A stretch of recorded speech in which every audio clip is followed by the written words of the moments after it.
It was the second half of 1992. I was a student of the finishing school of sales and marketing funded by soaps and detergents, otherwise called Unilever. I was staying with a farmer in a village in Etah in the state of Uttar Pradesh, along with another intern, Pankaj Seith, who today is a great friend. This was the famous rural stint, which was very useful for city dwellers like me to get a close look at people who would represent a bulk of our consumers for soaps and detergents. Now, during this 6-week stint, we were to do social projects for the villages around. A few of them were like working on creating access roads for remote villages, like the one we lived in, and also to help inoculate cattle in these villages against foot and mouth disease. While we managed to get volunteers to help with the road making, the inoculation project was quite a disaster. It really baffled me at that time why the villagers refused to allow their cattle to be inoculated despite having themselves lost cattle a year earlier to this disease. Even holding up a few examples of people in the village who were progressive enough to understand the benefits to do the inoculation didn't seem to move the rest. I wish at that time someone had explained to me the diffusion of innovation theory developed by E.M. Rogers, a communication theorist at the University of New Mexico in 1962.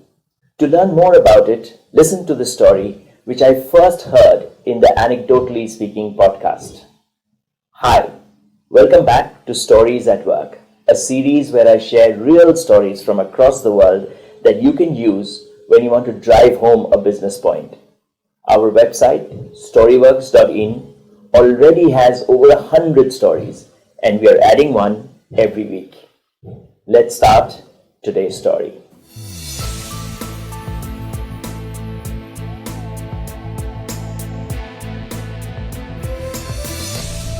In the 1950s, Dr. Everett Rogers, a young communication specialist in the US, embarked on his very first professional endeavor following his PhD. His project was designed to assist Iowa farmers in adopting a new high-yield hybrid corn resistant to disease. Rogers initially believed this task would be straightforward: introduce the superior corn, demonstrate its benefit, and watch the adoption spread. However, he faced unexpected resistance. The local farmers, deeply entrenched in their ways and skeptical of outsiders, perceived Rogers as a city slicker, unfamiliar with the realities of farming. And just like my experience with the resistance to cattle inoculation by the farmers in Etah, his initial attempts to persuade them were met with outright refusal, not because of the product's merits, but due to the lack of trust. They simply did not see Rogers as one of their own, doubting his understanding and intention. However, undeterred, Rogers kept looking for that one farmer who would be willing to experiment with the new corn. Eventually, he connected with an unconventional farmer known for his openness to innovation. This farmer, described later by Rogers as a hipster, wore Bermuda shorts and fancy sunglasses and agreed to plant the hybrid corn. The experiment proved very successful, yielding a bumper crop. However, even with tangible evidence of success, the broader farming community remained unimpressed. The successful farmer was regarded as a maverick, his practices too unorthodox to sway the opinions of the more traditional peers. This scenario provided Rogers with a profound insight into social dynamics and innovation adoption. Through this experience, Rogers identified the existence of different categories within a community regarding new ideas. He recognized that innovators, like the farmer in Bermuda shorts, who are quick to embrace new technology, are usually outliers, not regarded by the overall community as role models. Rogers realized that it was the population he called the early adopters who bridged the gap between innovators and the larger community. These early adopters are respected within their community and share more characteristics with the majority, making them pivotal in the diffusion of new ideas.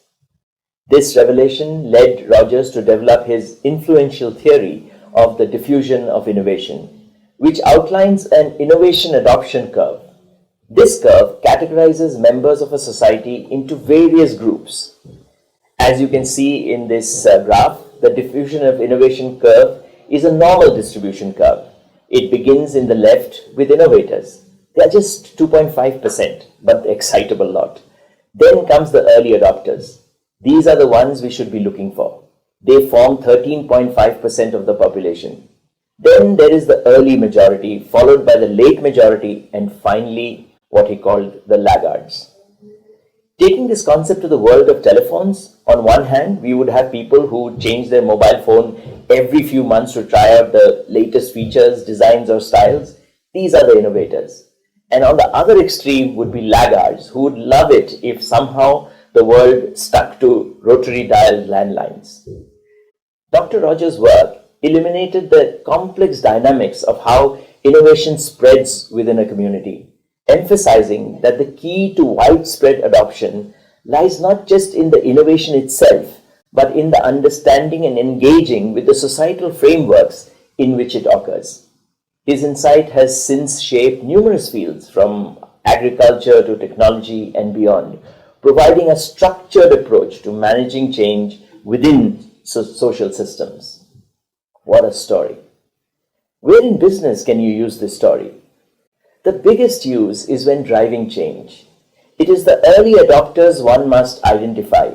We should not be swayed by the few enthusiastic people who are excited about trying anything new. We need to identify the early adopters among the role models that people are willing to follow. Discussing the existence of the diffusion of innovation theory and sharing Dr. Everett Rogers' experience can help change management teams anticipate the road ahead and plan accordingly.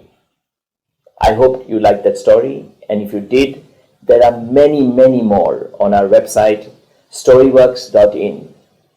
Bye for now. See you next week.